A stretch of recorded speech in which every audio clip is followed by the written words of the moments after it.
Halo semuanya, balik lagi sama gua Baby Rex ya. Chapter 1100 udah rilis tapi versi non resminya. Hehe. Mohon maaf gua harus up yang versi non resminya karena gua Sabtu Minggu itu ada acara dan gak bakal ada di rumah. Karena takut gak cukup waktunya buat gue bikin konten resminya nanti. Jadi gue untuk kali ini bakal buat versi non resminya. Kalau ada detail yang menarik gue bakal bahas di live stream minggu depan untuk versi resminya. Ya udah, daripada kebanyakan cincong, kita langsung aja ke pembahasannya. Tapi sebelum itu jangan lupa di like dulu seperti biasa. Dan juga di subscribe, jangan sampai lupa, oke? Kita langsung aja ke pembahasannya. Let's go. Chapter kali ini berjudul Terima Kasih Bonnie. Judul yang masih berkaitan dengan Kuma dan Bonnie. Dan untuk cover story kali ini masih ada dari fan request, yaitu Usop yang sedang melihat Sanji memotong sayur sambil Usop itu mengingat teman-teman lamanya di desanya itu. Chapter dimulai di laboratorium Egghead. Di sana ada Kizaru dan beberapa marin lainnya. Salah satunya ada Drake yang ada di kapal marin. Yang bertemu dengan Vegapunk itu hanya Kizaru. Dia membawakan denden musi yang disambungkan kepada Saint Saturn. Karena Saint Saturn itu ingin membicarakan dengan Vegapunk mengenai hal yang ada di chapter kemarin. Karena ternyata Vegapunk itu tidak tahu bahwa dirinya telah dimata-matai oleh denden musi yang ada di labnya. Dan dia pun ketahuan mempunyai kesepakatan dengan bajak laut, yaitu bajak laut Kuma. Vegapunk pun sudah tidak bisa mengelak lagi. Karena itu Saturn langsung to the point dengan tujuannya, yaitu mau menambahkan kesepakatan antar Kuma dan Vegapunk. Ada 3 poin dari kesepakatan yang ingin Saturn berikan. Yang pertama yaitu Kuma harus menjadi Shichibukai.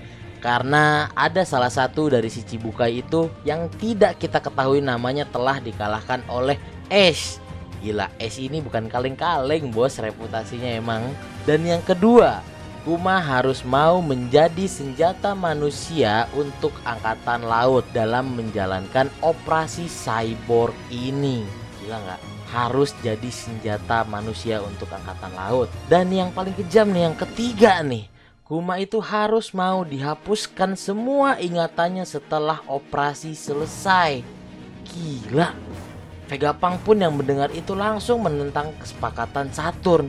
Karena itu sama saja Saturn ingin membunuh manusia atau membunuh Kuma. Dan dengan cara itu merubahnya sama saja seperti membuat robot tak berakal. Tapi Saturn malah dengan santainya menjawab bahwa Vegapunk itu tidak berhak untuk membantah karena dia hanya seorang ilmuwan militer. Gila emang nih Saturn nih kejam banget coy. Dilanjut dari hal tersebut, jika Kuma menolaknya maka keselamatan Bonnie itu akan jadi terancam. Emang ya, si brengsek satu ini Saturn nih ada aja idenya tuh untuk memusnahkan ras Buccaneer. Apalagi mengingat Kuma itu adalah satu-satunya yang terakhir dari ras Buccaneer. Si brengsek ini ada aja caranya buat memusnahkan satu-satunya ini nih. Emang ya dasar Saturn brengsek. Tapi Kuma itu malah jadi menangis bahagia karena asal Bonnie itu bisa diselamatkan, dia tidak mengelak apapun soal kesepakatan itu. Yang penting Bonnie sembuh. Emang udah dasarnya Kuma ini orang baik, hatinya lembut, sayang anak. Apapun yang dia lakukan itu semua demi putri tercintanya itu hidup bebas. Dan untuk proses operasinya Bonnie itu akan memakan waktu sekitar 1,5 tahun. Dan memodifikasi tubuh Kuma akan memakan waktu 2 tahun. Tapi sebagai jaminan agar Kuma tidak kabur, Saturn itu mempunyai cara licik lainnya, yaitu dengan cara memisahkan Kuma dan Bonnie setelah operasi Bonnie selama 6 bulan itu selesai. Gila nih cara Saturn nih, ada aja nih orang nih bikin orang tersiksa. Tapi Kuma tuh tetap punya satu permintaan kepada Saturn, yaitu setelah Bonnie dioperasi dan mulai sembuh ingin menjalankan pemulihan, Kuma ingin Bonnie dikembalikan ke kerajaan Sorbet dalam pengawasan agar hidupnya tidak hampa. Dan Saturn pun tanpa apa-apa, tanpa babi bu, dia langsung menyetujuinya karena itu syarat yang cukup mudah menurut dia. Dan kita dikasih lihat sedikit alasan awal terbuatnya klon Vegapunk ya, karena dia saking sibuknya klon-klonnya, makanya terciptalah si ya Sally dan lain-lain itu. Operasi pun dimulai.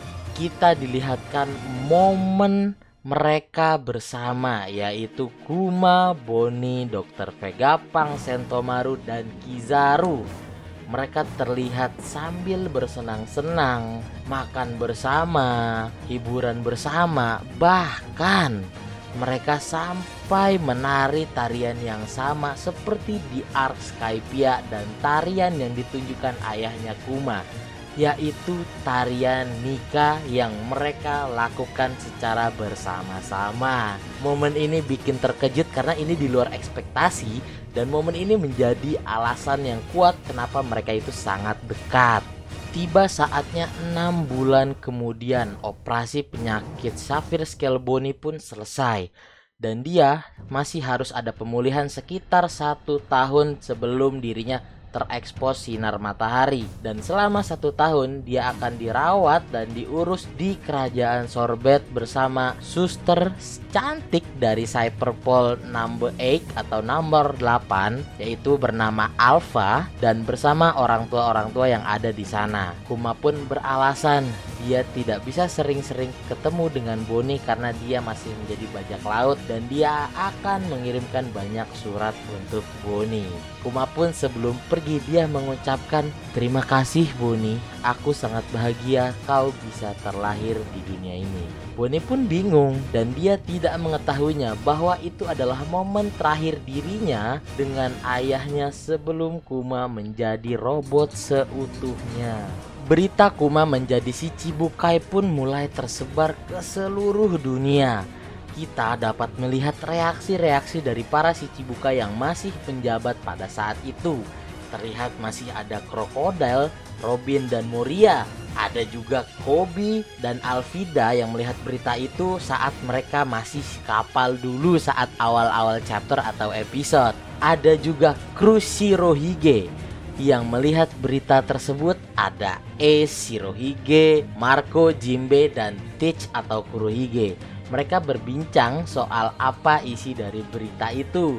Dan yang terakhir kita melihat Dragon beserta beberapa anggota pasukan revolusi lainnya seperti Koala, Sabo, dan Hak. Mereka juga sambil kaget membaca berita tersebut.